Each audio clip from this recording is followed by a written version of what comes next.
Mark, many congratulations on a fantastic win. Just how much do you enjoy the occasion of playing and beating the world number one?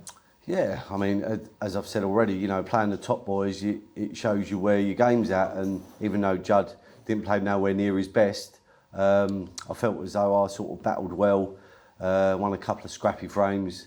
And when, as I said, when they're not firing on all cylinders, you have to take your chances against them. And I feel as though I did that and just capitalised on his mistakes. You spoke recently about the fact that you wanted to prove that Northern Ireland Open win in 2016 wasn't a one-off, maybe shut a few doubters up. How much would it mean to you if you could do it this weekend? Oh yeah, you know, I want to be here Sunday night with all my family and my dad again, and you know, prove and lift another title. That's why we carry on playing. You know, most players, some of them do, but most players don't come to make the numbers up. We all come because we still think we can win, and we still think, you know, we got a lot to give the game. And it was just lovely to be out there with a packed crowd and a few tuts and a few good claps and just the atmosphere again, because it's been, you know, it's been really poor with no crowds in, and it's quite a bit numbing at times. But just to have a packed crowd in was just amazing.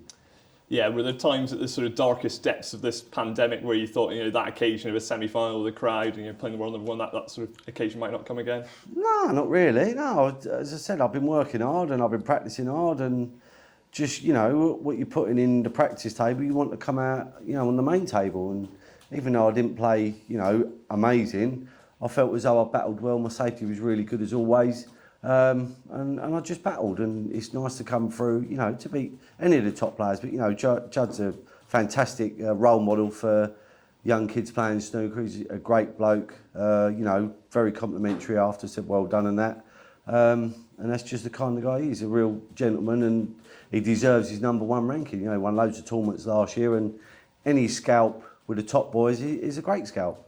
And you're obviously right in the business end now, you know, two games away, and I'm sure you can draw on that Northern Ireland Open experience and know that if you can get yourself in a position to win, you've got every chance of getting yourself over the line. Yeah, absolutely. Like, obviously, when I played Hendry the first time in the Riga Welsh in '97, and then I played Ebden in 2000, and I think it was 2004 in Ireland, I felt as though when I played Hendry, I was just there for, you know, I was there.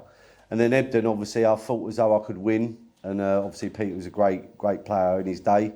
And then when it came round against Barry, I felt as though I was ready, and even though I was 5-1 down, obviously just play some outstanding snooker, and I know it's there. I know I can do it. I know I can win from being in front, being behind, because I'll never give up. And you've obviously got one more very tough match to get to that showpiece final against Neil Robertson or Karen Wilson. What's the mentality like in a semi-final? Because it's quite difficult, isn't it? That's the round nobody wants to lose in. I just think it's, you know, it is. I know what you're saying, because it's like all of a sudden, it's like the one table was the last day, and you know, when you're sitting watching at home most of the time, you know, seeing obviously Ronnie win or Mark Allen win, Neil win, you know, you want that to be you. So, you know, yeah, I want to be there. I want to be there Sunday, and I'm just, you know, really pleased in myself, quite proud of myself that I'm still going, and I've still got the chance to win.